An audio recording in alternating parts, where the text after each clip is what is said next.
Well, good morning, friends. It's good to be with you here again on Sunday morning.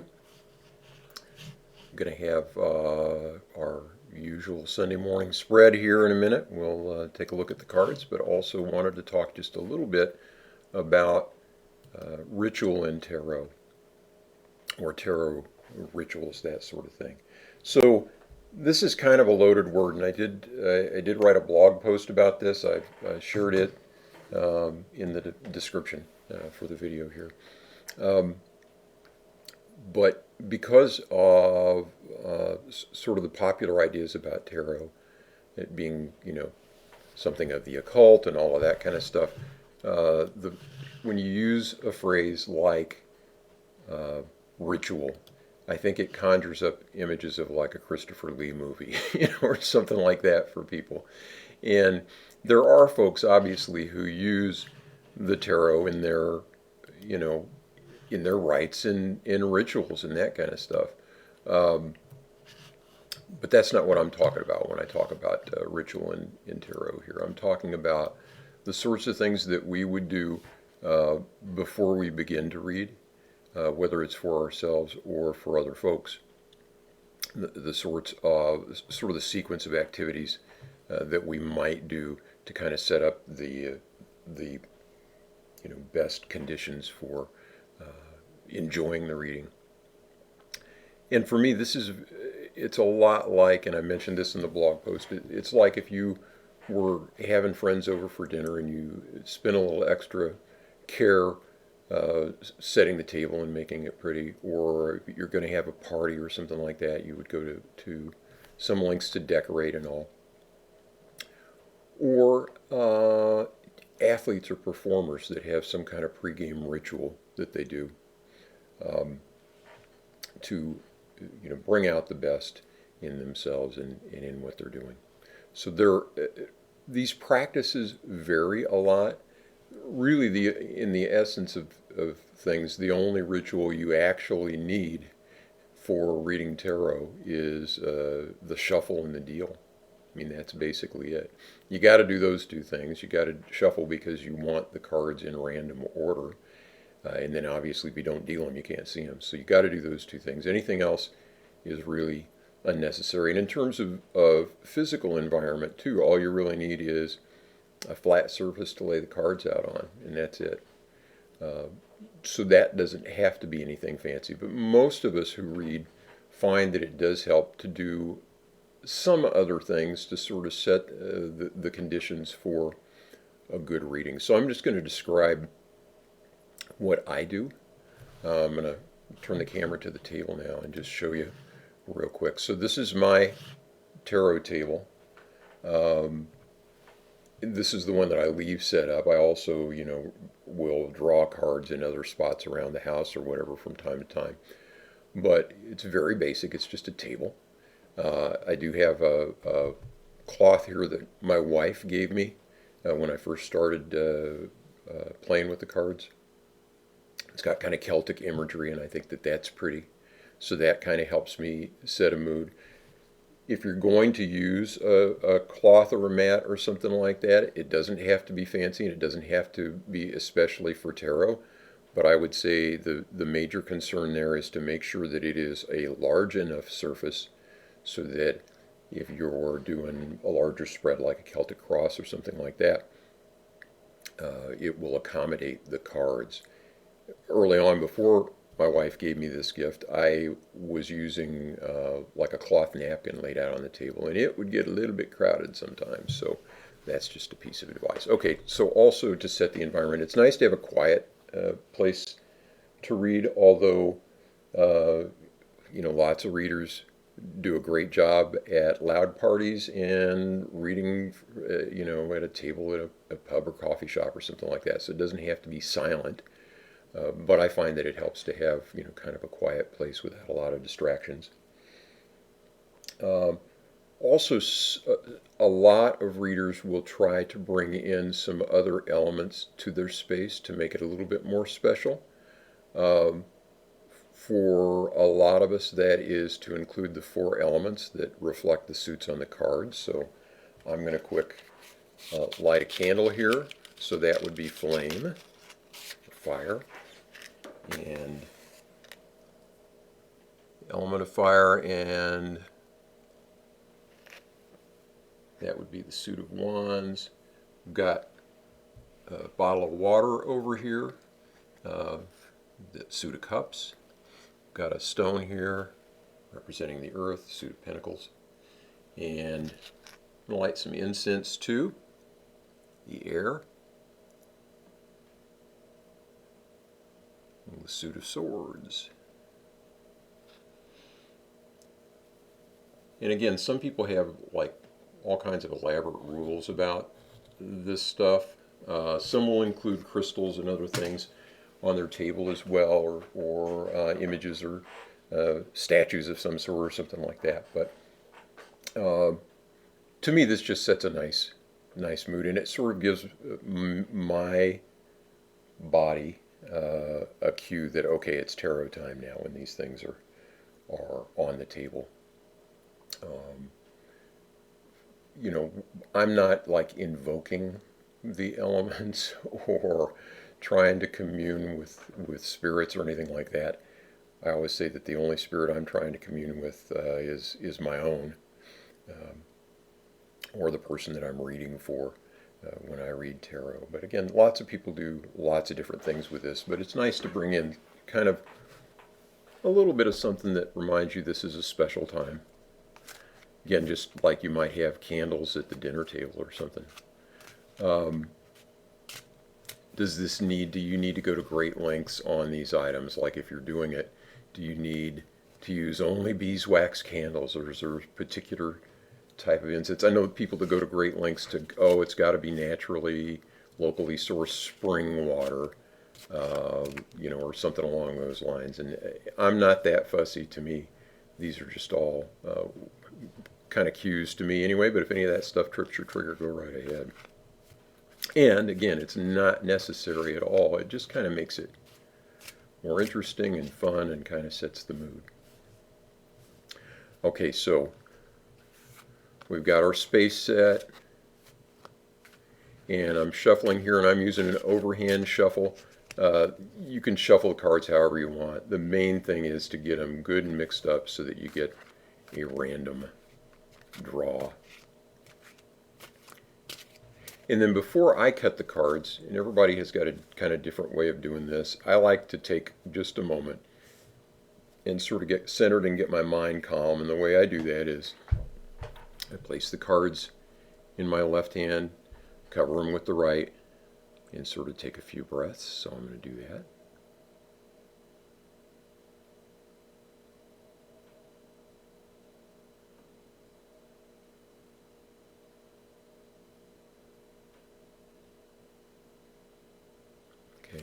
And that's all there is to that. That's not it's not an act of worship. You know, I'm not doing anything special to the cards. I'm just getting my mind kind of quiet there for a moment. And as far as the rigmarole of it's in my left hand, right hand over, that's just something that I learned early on to do. It was recommended to me, and so I've kept doing it. It feels good. It feels like, okay, I'm getting calm and centered and placing my attention on the cards now, and energy, of course, goes where attention is placed. So then the next thing we do is cut the cards. And again, I was taught you cut them once using your left hand to the left. I don't know if that actually does anything special to the cards or not, but it's just my habit, and that's what I've done, so I continue to do it. And again, it feels okay. It's natural. You can think of it as the sort of routine that somebody has before a golf swing or a free throw, where they repeat the same series of activities in the same order every time, and it tells them, okay, it's time to swing the club now. There's a rhythm about it. So, but again, none of this is really necessary. I just find that it helps. If I'm reading for someone else and face to face, I would offer to let them cut the cards. Lots of tarot readers, that would be a huge no-no. They never, under any circumstances, let anyone else touch their deck. But again, I'm not fussy about that. I'm not worried about, someone else touching them and imparting some kind of energy that I don't want there or whatever. If I were to be nervous about that, you can always pass the cards over, the smoke of the incense.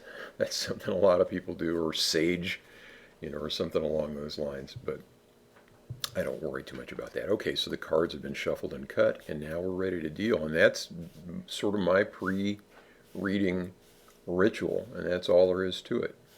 Again, this would not be something that is necessary. All that's really necessary is shuffling the cards and dealing them. Let's do a 4-card spread for the week to come, and we'll do it's one of my favorites, which is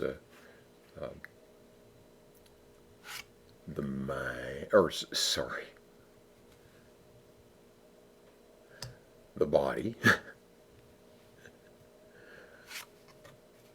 Emotion. So this is physical, this is emotional or social.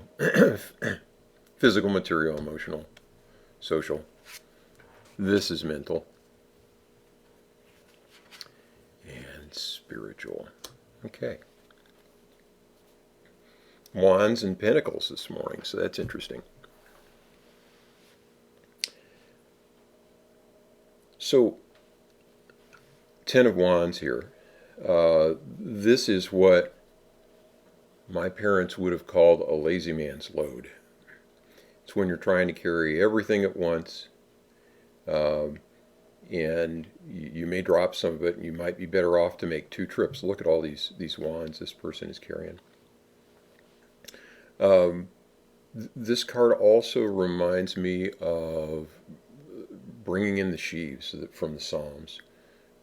They go out sowing in tears, but they come back rejoicing in song, carrying the sheaves. So 10s are the cards of completion, and wands, the cards of the spirit. And so carrying the harvest here somehow, and it looks like carrying it back to the little town here. In the physical realm, maybe this is saying that we're completing sort of a spiritual cycle of some sort that's going to have an impact on the physical or material aspects of our lives. So I would say maybe for the week to come, be looking for, maybe it's time to take a little rest. If you have been and for we Roman Catholics, it's Lent, so there's quite a dedication now to austerity and all of that. Maybe we're reaching sort of the end of a cycle with something going on in our spiritual lives or the passion of our lives, or wands can also represent sexuality or sensuality, and so maybe there's something there that we need to take a little break now this week for the betterment of our physical health. That's just off the top of my head here. I'd love to hear how other readers would interpret that card in that particular position. More wands energy over here with the Queen of Wands in the social and emotional realm. That card for me represents the sort of outgoing, very sociable, very attractive personality that draws other people and can, by capturing their attention, direct their attention. So this is the sort of person that walks into a crowded room and everybody turns their heads and wants to know what they're going to say, what they're going to do, what's going on with them, and all of that. And that then carries a great deal of influence in what those people do. So this person is a trendsetter, also very nurturing though, and helps to bring that passion and that fire out in others. And so in that social and emotional realm, I would say that is either a cue to be a little more like that, to let your passions and your spirit come out, and share those things that you really care about with others. Or it could also be to be on the lookout for this sort of person, that they may have something to tell you, have something to show you, have something to bring into your life. Okay, up here in the mental realm, we've got the Knight of Pentacles. And this card has turned up quite a bit lately in other readings that I've done. This I think of as slow-moving energy. It's the only one of the knights in the Smith-Waite deck here that is not moving, standing absolutely still. The horse is absolutely still. Looks like this knight is surveying the surroundings. He's got this pentacle, the seed of potential, in his hand, and he's maybe kind of trying to decide how to go forward, where to go forward, where to plant the seed, where it's going to bring the best return. So I think of it as the sort of energy of an oak tree growing, that it is inevitable that it's going to be this huge tree. It's not going to be a tomato plant. It's not going to be, a marigold bouquet. It's going to be this huge tree, but it takes a long, long time for it to get that way. And so this knight reflects that sort of energy. So in the mental realm, I would say, let's look at the seeds that we are planting now in our minds, and plant them well, tend them well, and over the long haul, then the sorts of things that we want are guaranteed. They're inevitable. They have to grow. But you got to plant the seeds to begin with. Got to plant the right seeds in the right place. So guard our thoughts.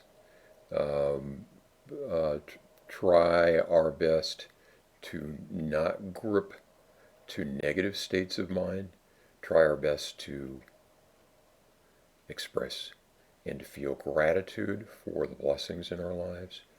Try to not entertain negative thoughts. We're going to have negative thoughts. Everybody does. But let's try not to dwell on them. No more doom scrolling on social media, that kind of stuff. So that's what that tells me in the realm of the mental aspects of our lives. Okay, and over here in spirit, we've got the Ace of Pentacles. That to me, aces are beginnings. Aces are potential. Aces are something new. And pentacles, again, are the suit of the material and physical. And so I think of the Ace of Pentacles as representing the natural gifts and abilities that each of us have, that each of us are starting with. It could be the seed of potential. This is the same thing that this knight is carrying, trying to figure out where to plant. So I would say in the dimension of the spirit in our lives, that card is a cue to take a look at our natural gifts and abilities and see if we're making the most of those. See if we can't find ways to employ those, and see what comes of that then. I think that's it, yeah. So kind of a cool Sunday morning spread here. Wands energy and Pentacles energy entering into the week. I think that's all I have to say about those. I'd love to hear what you think of these cards or any reactions you have to what I talked about earlier as far as ritual in tarot. If you'd like to leave a comment here or a comment over on the weblog, that would be great, or a comment on my personal Facebook if you're seeing this there. I hope this finds you well and in good spirits and safe, and we'll see you soon.